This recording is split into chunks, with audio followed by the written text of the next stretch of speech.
Morning students, welcome to this YouTube channel of Gangotri group of schools. देखिए, आज अपन start करते हैं कोऑर्डिनेशन कंपाउंड्स की कलर प्रॉपर्टीज को। तो हेडिंग डालेंगे colour properties of coordination compounds. देखिए, ये करेक्टरिस्टिक प्रॉपर्टी है कोऑर्डिनेशन कंपाउंड्स की कि वो कलर शो करते हैं, लेकिन वो कलर कब शो करते हैं और क्यों शो करते हैं उसका एक कारण है। कोऑर्डिनेशन कंपाउंड हमेशा ट्रांजिशन मेटल एटम जो होता है वो सेंट्रल एटम की तरह काम करता है कोऑर्डिनेशन कंपाउंड में, और उससे लिगेंड जुड़े हुए होते हैं।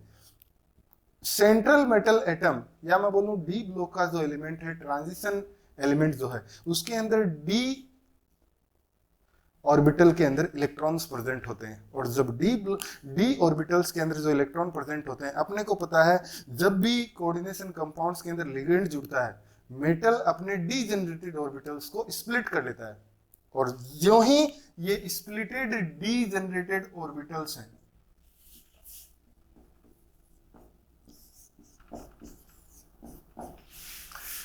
स्प्लिटेड डी जनरेटेड ऑर्बिटल्स में अगर कोई ट्रांजिशन होता है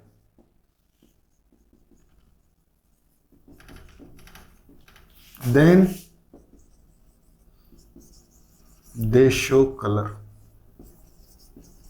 कहने का मतलब, अगर यहां पे कोई इलेक्ट्रॉन प्रेजेंट है और वो ऊपर की तरफ जाता है या ऊपर से नीचे की तरफ, मतलब ट्रांजिशन अगर होता है, तो वो कोऑर्डिनेशन कंपाउंड्स क्या करते हैं, कलर शो करते हैं। It means there will be a must condition this d subshell या डी ऑर्बिटल्स के अंदर अनपेयर्ड इलेक्ट्रॉन होना चाहिए, और पेयरिंग में भी नहीं होना चाहिए। अगर ऐसे होंगे तो पेयर्ड इलेक्ट्रॉन ट्रांजिशन नहीं कर सकते, अनपेयर्ड इलेक्ट्रॉन ट्रांजिशन कर सकता है। तो इसके लिए कुछ पॉइंट्स अपन लिखेंगे कि ट्रांजिशन मेटल एलिमेंट्स के अंदर किस तरीके से कलर प्रॉपर्टीज शो की जाती है। तो पहला पॉइंट लिखेंगे इसके अंदर, the colour of the colour property is of transition metal complexes. The color property of transition metal complexes is distinctive due to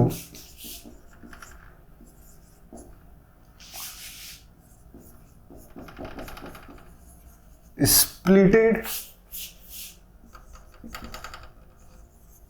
D orbitals. पहला पॉइंट मैंने बोला है कि जो भी कोऑर्डिनेशन कंपाउंड्स होते हैं उनके अंदर जो कलर प्रॉपर्टीज है, वो कलर प्रॉपर्टीज उसका एक कैरेक्टरिस्टिक प्रॉपर्टी है। और कैरेक्टरिस्टिक प्रॉपर्टी क्यों है? क्योंकि due to splitted d orbitals, splitting होती है डी ऑर्बिटल्स के अंदर, और स्प्लिटिंग जब होगी तो उसके अंदर क्या होता है, अगर वेकेंट इसके अंदर एक अनपेयर्ड है, जब वेकेंट होगा तो ट्रांजिशन नहीं होगा। आप सोचेंगे कि स्प्लिटिंग अगर डी ऑर्बिटल्स की होगी T2Z और EZ, तो उसके अंदर सब में ही कलर होगा। नो, इलेक्ट्रॉन होना चाहिए और वो भी अनपेयर्ड, मस्ट कंडीशन। इसका मतलब मेरे पास पॉइंट निकल के आता है, क्या किसी अगर ट्रांजिशन मेटल की मैं बात करूं और उसके साथ कोई लिगेंड जुड़ा हुआ ही नहीं है, तो क्या वो कलर प्रॉपर्टी शो करेगा? नो। क्यों नहीं शो करेगा? क्योंकि ट्रांजिशन मेटल जो एलिमेंट है वो कभी भी without presence of ligand will not split into the two parts. T2Z और EZ के अंदर स्प्लिटिंग नहीं होता, और जब T2Z और EZ के अंदर स्प्लिटिंग नहीं होता, it will not show the color. तो लिख लेंगे in absence of, second point लिखेंगे, in absence of ligand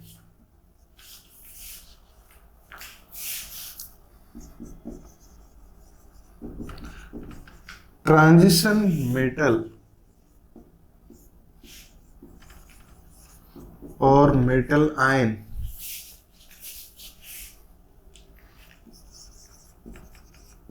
do not show colour. और एग्जाम्पल लिख लेना है, एग्जाम्पल आपको पता होना चाहिए। जब आप कोई चीज बोल रहे हैं तो उसका एग्जाम्पल आपको पता होना चाहिए। एक है कॉपर सल्फेट, ये क्या है?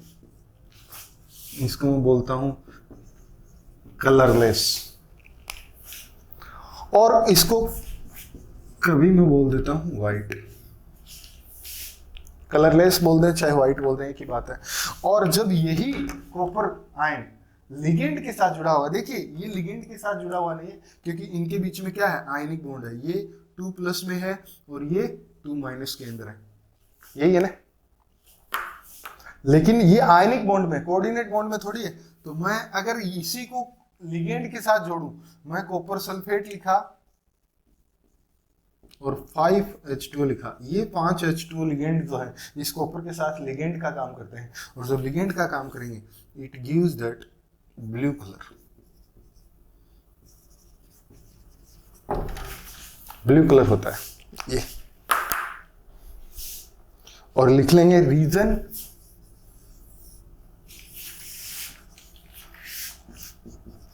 Due to splitted d orbitals. Reason ये है इसका। मैंने 2 चीजें अभी तक बताई है। एक बताया कि जो भी colour properties of the transition metal complex is correct distinctive due to splitted d orbitals, है बात सुने। दूसरा बताया कि एब्सेंस ऑफ लिगेंड की एब्सेंस में कभी ट्रांजिशन एलिमेंट्स कलर शो नहीं करते हैं, और उसके लिए मैंने 2 एग्जांपल लिख दिए। तो लिखा है in absence of ligand transition metal ion और metal do not show colour.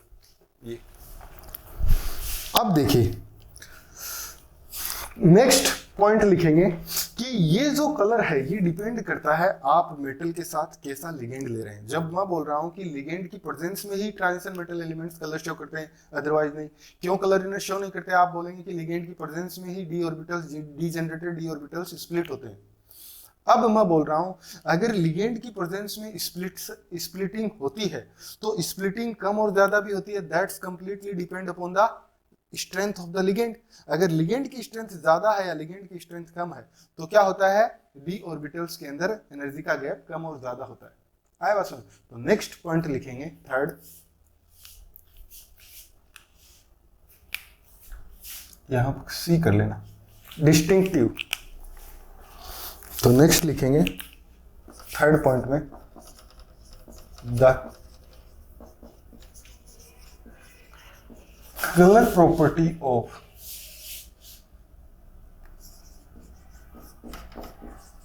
complex compounds. The color property of the complex compounds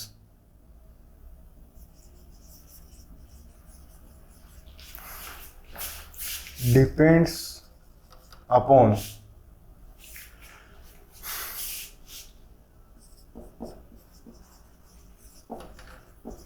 strength of the ligand.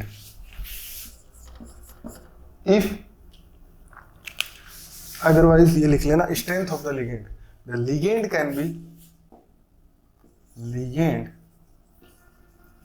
can be strong filled or weak filled, दोनों हो सकते हैं। और आप बोलेंगे कि weak field ligand और ये स्ट्रॉन्ग फील्ड लिगेंड का पता कैसे लगेगा, उसके लिए I will refer that electrochemical series. जो वाटर तक होते हैं वो तो होते हैं वीक फील्ड, और वाटर के बाद वाले होते हैं वो होते हैं स्ट्रॉन्ग फील्ड लिगेंड। कहने का मतलब फ्लोरो, क्लोरो, ब्रोमो, आयोडो, और एक और लिख लेना थायोसाइनेटो, उसके अंदर ये होते हैं वीक फील्ड लिगेंड। मैं इधर लिख रहा हूँ वीक फील्ड लिगेंड, उनके अलावा सारे क्या होते हैं, strong field. Weak field ligand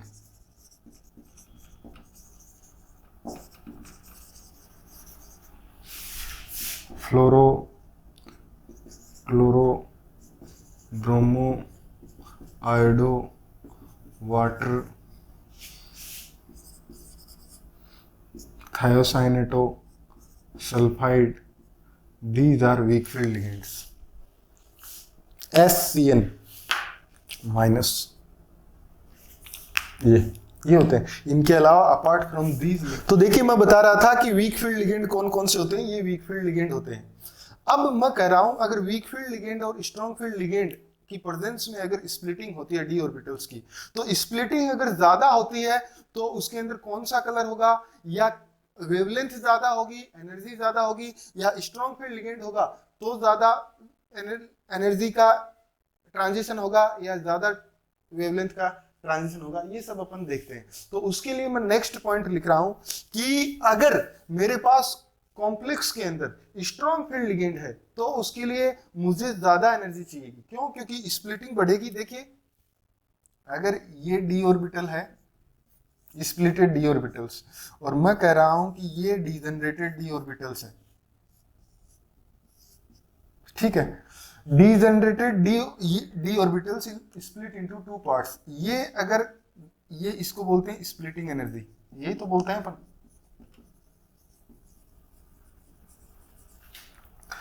अब ये एनर्जी डिपेंड करती है मेटल के साथ, लिगेंड के साथ। अगर लिगेंड क्या है? स्ट्रॉन्ग फील्ड है, ये लिगेंड अगर स्ट्रॉन्ग फील्ड है तो ये गैप क्या होगा? ज्यादा होगा। तो स्प्लिटिंग एनर्जी क्या होगी? मोर। गैप ज्यादा होता है अगर लिगेंड स्ट्रॉन्ग है, और अगर ये लिगेंड वीक है, यहां पे मैं लिख दूं वीक फील्ड लिगेंड है। वीक फील्ड लिगेंड कौन कौन से हो सकते हैं? ये। अगर वीक फील्ड लिगेंड है तो स्प्लिटिंग एनर्जी क्या होगी? लेस, मतलब इनका गैप कम होगा। तो मुझे बताइए कि अगर गैप कम होगा तो एनर्जी इस इलेक्ट्रॉन को यहां पे जाने के लिए एनर्जी ज्यादा चाहिए या कम चाहिए? गैप कम होगा तो कम चाहिए। और जब एनर्जी कम चाहिएगी तो उसकी कौन सा कलर शो करेगा? ये डिपेंड करेगा विबग्योर के ऊपर। यही है विबग्योर के अंदर। या मैं बोलूं अगर कम एनर्जी चाहिए तो ज्यादा वेवलेंथ वाला कलर मिलेगा या कम वेवलेंथ वाला? अगर एनर्जी कम है, energy is inversely proportional to wavelength, ये भी अपन पढ़ते हैं। अगर एनर्जी वेवलेंथ अगर ज्यादा होगी तो एनर्जी कम होगी। अगर एनर्जी ज्यादा एनर्जी चाहिए तो वेवलेंथ मुझे क्या मिलेगी? कम। और एक चीज और पढ़ते हैं अपन, विबग्योर, VIBGYOR, इधर से इधर जाते हैं तो वेवलेंथ क्या होती है? इंक्रीज होती है। ये बात समझना, रेड कलर की वेवलेंथ सबसे ज्यादा होती है और वायलेट कलर की वेवलेंथ सबसे कम होती है। या इनडायरेक्टली मैं ये बोलूं कि रेड कलर को, जब रेड कलर होता है तो उसके लिए जब ट्रांजिशन होता है तो उसके अंदर एनर्जी का गैप क्या होता है? सबसे कम, क्योंकि इसकी वेवलेंथ क्या होती है? सबसे ज्यादा।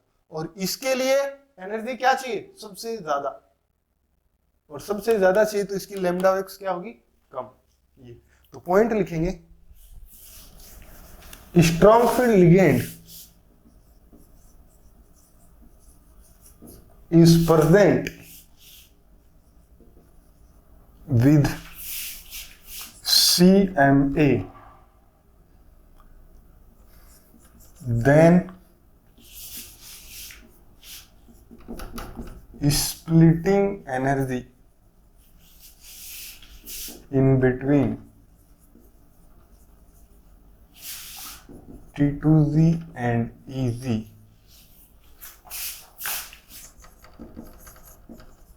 will be more। और जब स्प्लिटिंग एनर्जी मोर होगी तो क्या होगा? Then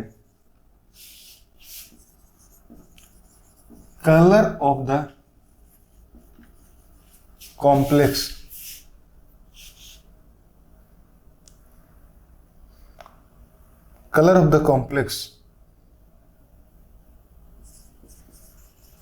occur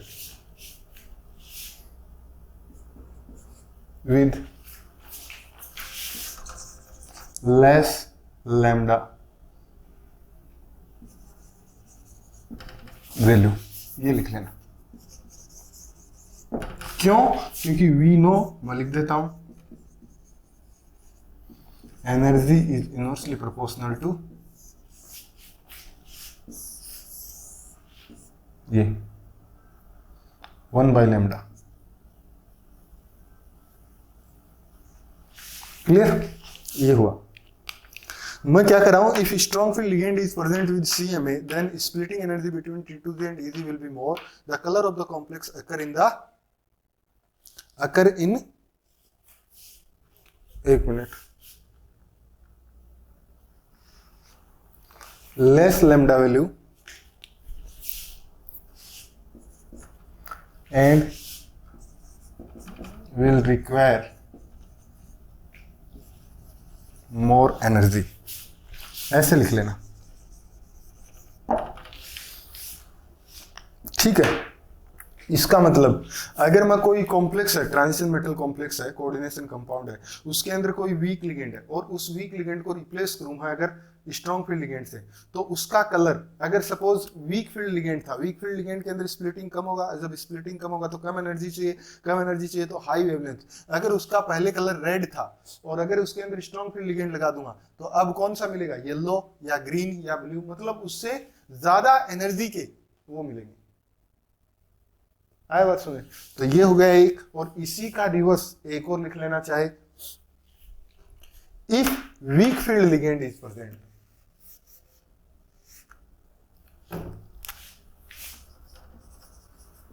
weak field ligand is present with CMA, then splitting energy between T2Z and AZ will be less. बात को समझना। Then color of the complex occur in more lambda value. We know this will require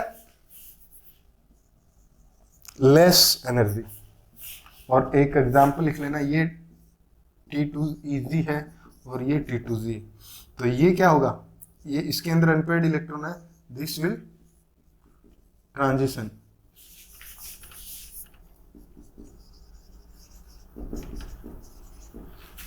transition होता है due to unpaired electron, transition happens in between splitted d orbitals. एक example से देखिए, clear, ये लिखेंगे बोलना क्या चाह रहा हूं वो देखेंगे। निकल का एक कॉम्प्लेक्स है NiH2 का होल 6, 2+ निकल इज इन 2+ ऑक्सीडेशन स्टेट। क्यों? क्योंकि ये तो क्या है, वाटर तो क्या है, न्यूट्रल लिगेंड है, तो जो चार्ज होगा वो किसका होगा, निकल का ही होगा।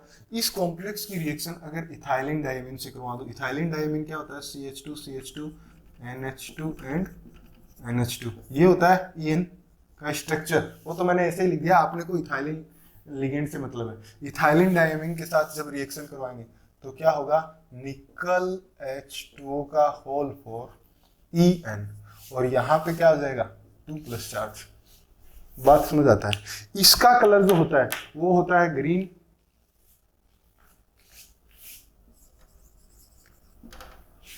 और अगर इसका कलर ग्रीन होता है, अब मैं यहां पे लिख देता हूं VIBGYOR, अगर इसका कलर ग्रीन होता है तो ये स्ट्रॉन्ग फील्ड लिगेंड है वाटर से, तो स्ट्रॉन्ग फील्ड लिगेंड कौन है, ethylene diamine. Ethylene diamine is inserting in this complex and replacing that H2O molecule, तो मैं यहां लिख देता हूं 2H2O। आप बोलेंगे ये रिप्लेस क्यों हुआ, ये चाहे इसके साथ भी चला जाता, लेकिन coordination compound, coordination number metal की 8 नहीं हो सकती, 6 ही रहेगी ना, मैक्सिमम 6 ही हो सकती है, तो ये क्या करेगा, इथाइलिन निकल कर नहीं सकता मोर देन 6 कोऑर्डिनेशन नंबर, तो इस 2 लिगेंड को जाना ही पड़ेगा। 2 लिगेंड मैंने आउट किया और एक इथाइलिन डायमीन। अब इस मेटल की कोऑर्डिनेशन नंबर कितना है, कोऑर्डिनेशन नंबर 6, यहां पे मेटल का कोऑर्डिनेशन नंबर कितना है, 6। बात समझ आता है। इसका कलर ग्रीन और इसका कलर क्या है, पेल ब्लू, पेल ब्लू।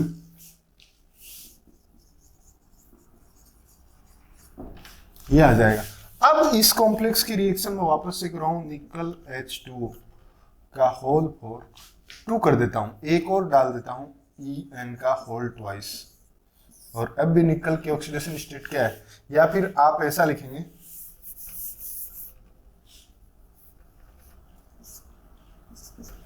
यह है निकल के साथ H2O EN, और इसका रिएक्शन करवाया मैंने एक और EN के साथ, तो क्या हो जाएगा, निकल H2O 2EN का होल 2+ और रिलीज हो जाएगा 2H2। इसका कलर क्या था, पेल ब्लू, इसका कलर क्या हो जाएगा, ब्लू। क्यों, देखिए जब स्ट्रॉन्ग फील्ड लिगेंड आ रहा है, जब स्ट्रॉन्ग फील्ड लिगेंड आ रहा है तो गैप क्या होगा, पहले एनर्जी का गैप, ये ये गैप था, ये क्या था, लेस था, और जो ही मैं इथाइलिन डायमंड डाला तो ये गैप क्या हो गया, बढ़ गया। तो मैं कह रहा हूं कि इस इनके अंदर स्प्लिटिंग अगर बढ़ेगी तो मैंने ये स्प्लिटिंग बढ़ा दिया, और जो ही ये स्प्लिटिंग बढ़ा दिया तो गैप क्या हो गया, स्प्लिटिंग एनर्जी क्या होगी, मोर। और जब स्प्लिटिंग एनर्जी मोर होगी तो हाई एनर्जी चाहिए ट्रांजिशन के लिए, और जब एनर्जी ज्यादा चाहिए तो एनर्जी इधर से इधर जाते हैं तो एनर्जी क्या होती है, कम, और जब इधर से इधर जाते हैं तो एनर्जी बढ़ती है। पहले ग्रीन था, अब अपने को पता है ज्यादा एनर्जी चाहिए तो वो ब्लू की तरफ आएगा, वो येलो ऑरेंज और रेड की तरफ नहीं जाएगा। येलो ऑरेंज और रेड की तरफ कब जाता, जब वाटर से भी वीक लिगेंड होता, तब ज्यादा वेवलेंथ का मिलता। लेकिन अब कम वेवलेंथ का मिलेगा और उसको क्या चाहिए, ज्यादा एनर्जी चाहिए। ज्यादा एनर्जी चाहिए तो कॉम्प्लेक्स का कलर कौन सा होगा, इधर ब्लू। अब मैंने ब्लू को और स्ट्रॉन्ग फील्ड लिगेंड डाल दिया, इस वाटर को भी हटा दिया। कहने का मतलब निकल H2O का होल ट्वाइस En 2 प्लस, और इसके अंदर एक और इथाइलिन डायमंड डाल दिया। और जब एक और इथाइलिन डायमंड डालूंगा तो मैं बनाया निकल, यहां पे डाल दिया En का होल थ्राइस और लिख दिया 3H2, या मैं लिखूंगा कितना 2H2। ये मेरी बात समझ गए। और ये सब एक्वस लिख लेना, मतलब इनका aqueous solution EQ AQ AQ aqueous solution, इसका भी एक्वस सॉल्यूशन। एक्वस सॉल्यूशन के अंदर ही था ना एक्वस सॉल्यूशन। एक्वस ऐसे सॉलिड फेज में थोड़ी वो होता है।